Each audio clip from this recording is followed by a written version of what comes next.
Good evening, traders. Today is Wednesday, March 29th. I've got mixed feelings about what's happening today. Today I got both calls and puts, actually. On the one hand, it's like, and you'll see tweets about this in a few moments, I feel like we're on the verge of a breakout on one hand, and you're going to see my reference to October 10th, 2022, when we left a major gap up. We left that alone for a month, only to return a month later in mid to late December after FOMC to close and fill that gap. So that's the kind of what's in the back of my mind right now. So let's get on with today's episode. This is actually last night's slide. When I predicted right here, I said, I bet that's going to be the resistance right there. Okay, that's what I said last night. Well, what did the market maker do about that? What did the market maker have in mind? Oh, well, why don't we just gap up above that so we don't have to deal with that resistance line? That's exactly what the market makers did. Major gap up, and then kept going up after that. Okay, so that was quite the ordeal. All right. Now, as of pretty much like 5 minutes ago, I want to show you where futures is at. It's pretty much like flat, zero. I mean, that's nothing, right?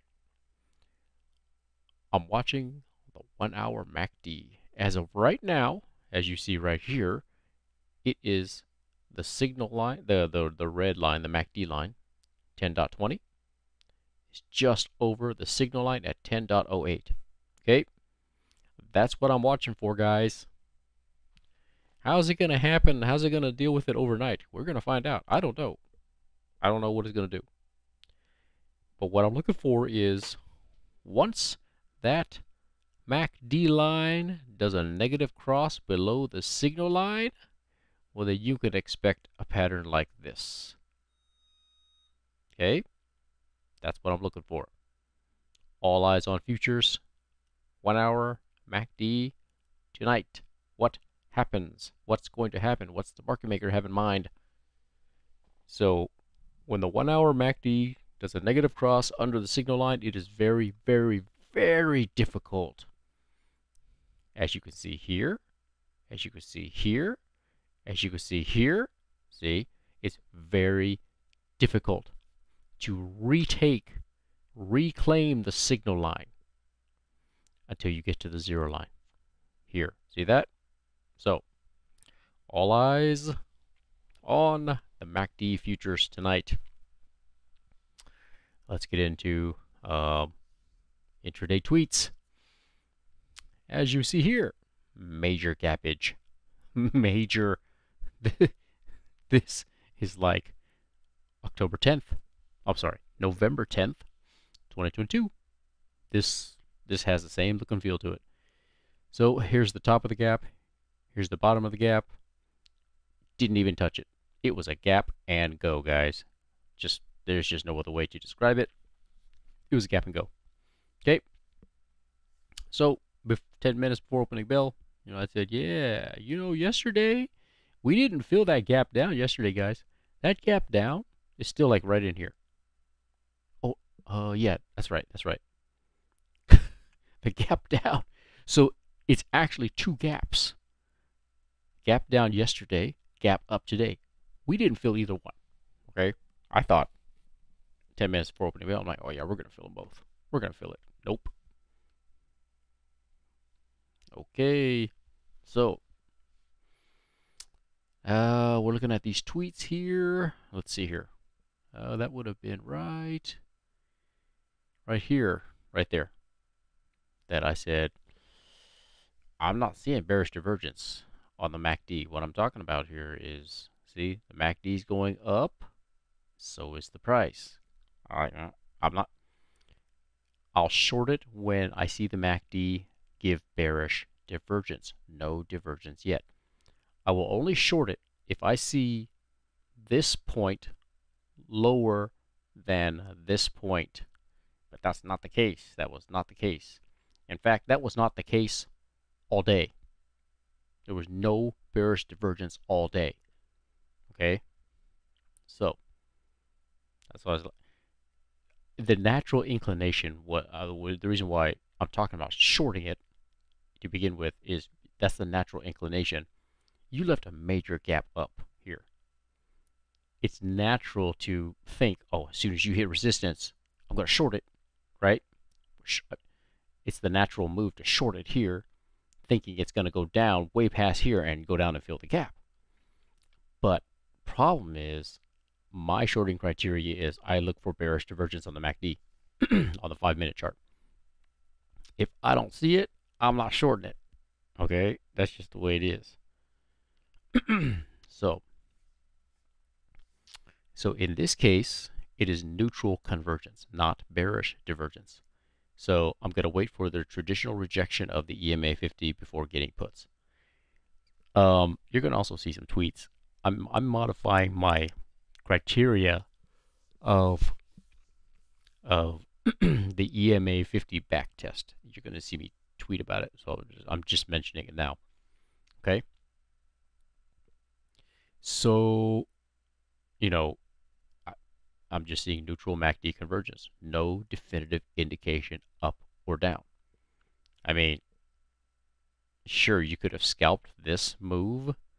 That would have been fairly limiting in your gains, but sure, you could have. I mean, that's just natural. It was going to do that. It's going to hit resistance. Oh, by the way, I didn't draw this in at the time until much later. That resistance was the weekly EMA 50, guys, that it hit this morning. Here, finally took it. It's very telling. It's very telling that it was not rejected by the weekly EMA 50.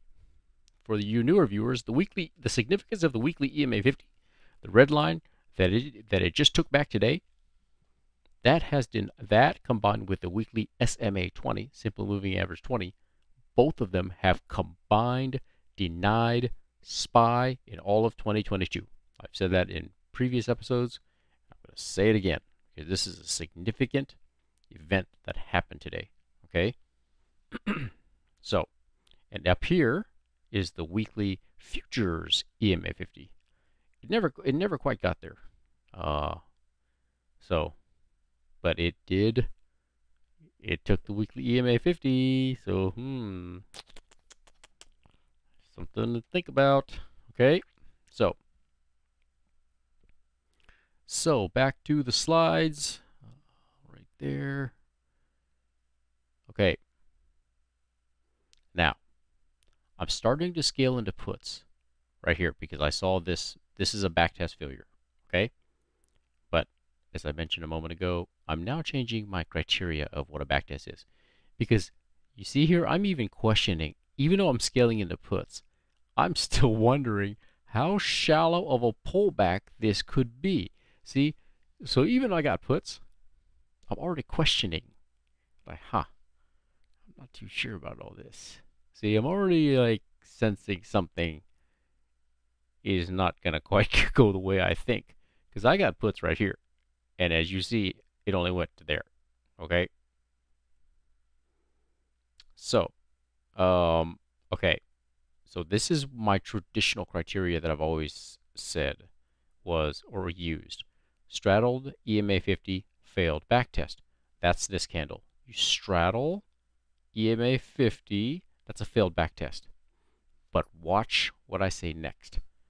Watch if it tries to consolidate underneath EMA 50 or if it gets wicked down from it. Okay? Okay, so it did get wicked down here, but it made a move back up. See, this that you're looking at right here, Actually did it twice today. Failed EMA 50, come back up, come back down, reclaim it. Okay? Same like here. Failed EMA 50, come back up, back test, reclaim it. What you're these two examples that I just went over right here and right here. I'm now going to start using that criteria now because I've seen too many times where, like almost every time. That's why I tweeted a moment you saw a moment ago when I said right here, watch to see if it consolidates underneath EMA 50. What I was talking about is this: down, up, down, up, down, up, down, up. That's consolidation underneath EMA 50. See? So I'm going to start using that now. I'm no longer going to rely on straddling this candle body. I have just seen too many times now. It's just like it's it's almost like 90% of the time. Because every time it fails EMA 50, I've always said in the past anyways, I said, watch for it to consolidate, watch for it to consolidate. So for now, I'm just going to say, well, just watch for it to consolidate. Forget about the failed back, forget about the straddling candle. You know? So, okay. This one was tricky. Okay. It was at this, well, yeah, I don't have the, I think I have it in another tweet. This point on the MACD was confirmed lower than this point. It made a lower low. But you know, um, this is where another reason why. So as you see at the time of this tweet right here, it was just coming down. I needed to wait for the back test, these two green candles. I needed to wait for this to see what that looks like. That's the consolidation under EMA 50. Okay, so yep. So here and there, once again, I'm just gonna have to wait for that pattern to develop because clearly it reversed. It reversed here and it reversed here. See what I mean? So there you have it. Even though the MACD did confirm a lower low, that's confirmed. I was waiting for that candle to close to confirm this is lower than that. You know, actually there was a slight notch right here. So yeah, this is getting tricky. Um, I was actually warned from one of the guys on Twitter. He said, "Hey, you might want to be careful because there's actually we're still in positive gamma territory." What he was talking about is when you play options, um, every options Greek has delta, gamma, theta, vega, and it's the gamma that's going to give you the squeeze when you're talking about short squeeze or whatever. Not a short squeeze, but well, actually it is a short squeeze.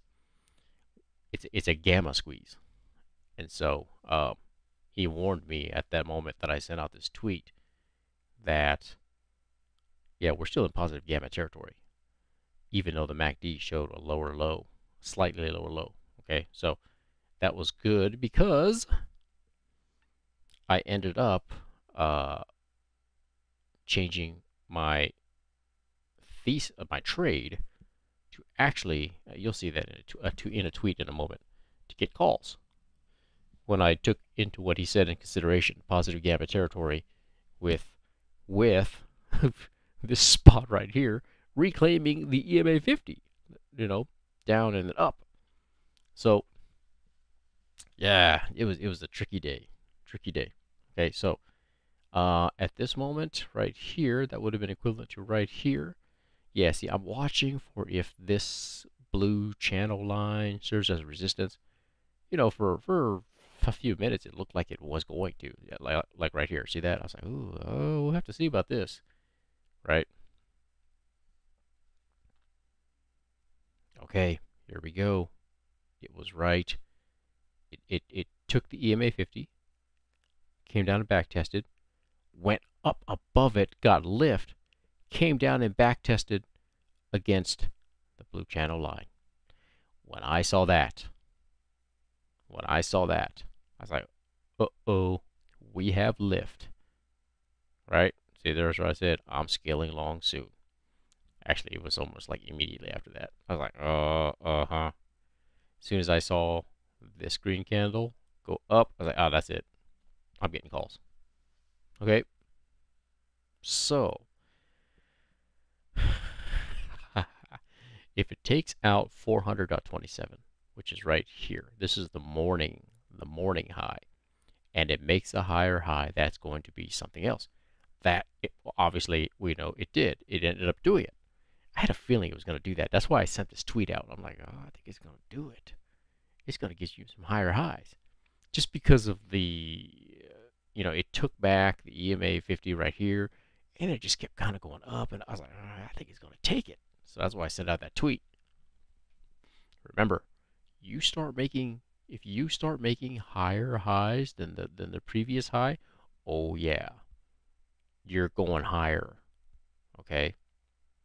So, okay, here we go. Here is the 11/10 date. Go back and check it out. Major gap up, and you left that gap for a month. Didn't come back until mid to late December to fill it. Okay. I'm wondering if we're in the same situation, guys. Now, let's just say a month later, we come back down to fill it. Well, guess what? This gap, if you fill it, that's still a higher high. Remember, it's it's a higher high than the it's a higher low. High, get them all mixed up. It's a higher low than the previous lows. Okay, so just because a month from now we come back and fill this gap again, okay, that's still a higher low, right? So, yep.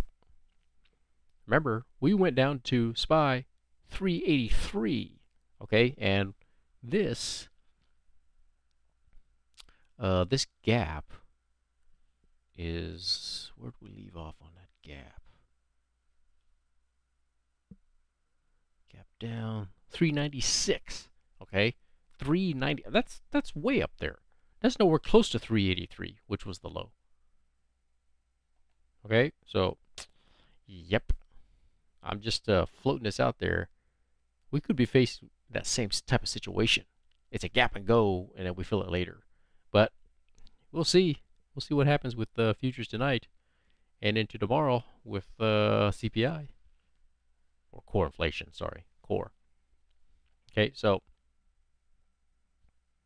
and I'm just throwing out some history here. You guys need to keep in mind, we did the same thing. We remember that Thursday, Friday, leading up to this was Monday when we filled that 407, 408 gap. Remember that? That was Monday, 3.6, right there. And then what happened after that? Boom, down you go. Okay, so had two gargantuan up days here, only to have massive down after that. Not saying it's going to happen. I'm just reminding people to keep these things in mind. Okay, don't forget it. Don't keep it in the back of your mind at least, under consideration. Okay. Yes, sir. When we got to okay, yeah, soon. Yes, as soon as we made that higher high right here. Yeah, I'm scaling more calls. As soon as I saw that, I was like, oh, that's it. We're going even higher. Plus, I did not see bearish divergence, not yet, on the MACD, which was right here. Right here. See that? That is higher than that.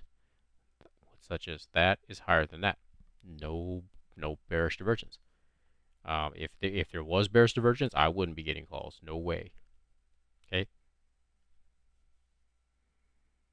Okay. Oh yeah, I talked about this earlier. Pink bubble to the far right. That was one of the first slides at the beginning of the episode. Yeah, that's how the market makers got around that. Got around my obstacle that I threw out there. I said, yeah, I bet that's gonna be resistance. I bet this pink line right here. bet this pink line's going to be resistance right there.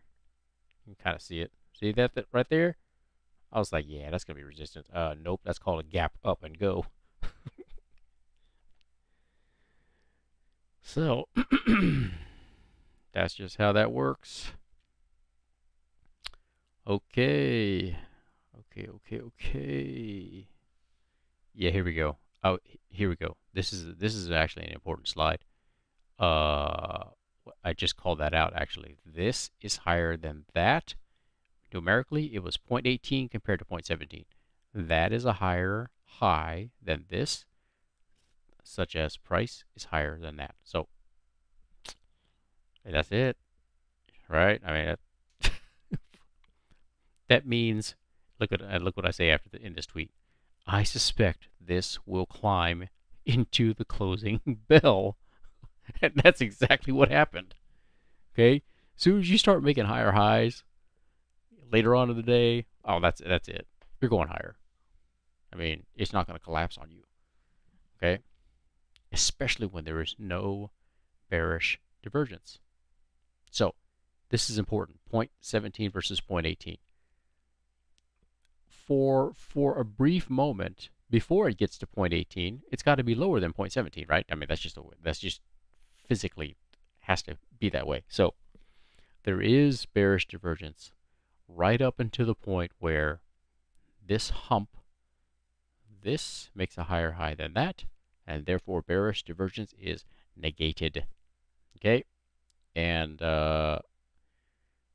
crossing the zero, when you cross the zero line, you can no longer compare this hump to these lower humps. Nope, can't do it. The zero line resets the comparison, and once you cross the zero line, you can only compare anything to the right of the zero line.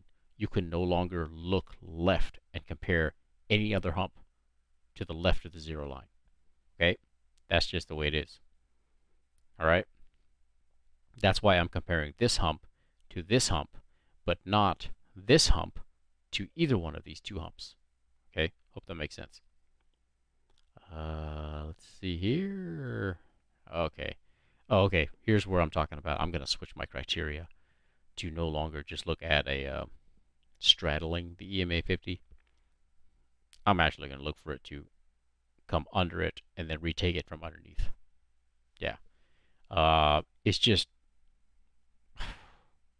yeah, well, at least 90% of the time, market makers do that. They don't, they rarely bounce off EMA 50. They usually always take it under it and then go back from underneath of it. Okay. Yep. I'm just reiterating. This is all neutral MACD convergence, guys. So neutral MACD convergence meaning the MACD's direction and movement is perfectly in sync with price action. It's neutral. No bearish divergence. Okay. Once again, trending towards closing at session highs. No divergence. This damn thing is getting stronger, not weaker. It's getting stronger. But this was about 40 minutes until closing bell. And I pretty much got out like right there. Yeah, like right here or so. That's good enough, guys. Good enough. I didn't want to have to stick. I didn't want to stick around to the final 10 minutes and see how high that thing can go. That's good enough. Please feel free to follow me on Twitter, where I give real-time tweets like today's intraday action. Don't forget to listen to your favorite music, as it helps you get into the right state of mind, get into the right flow state to achieve your Zen. Please give this video a like, share, subscribe, or click to be notified when I release something new. With that, I'm Agent 000, signing off.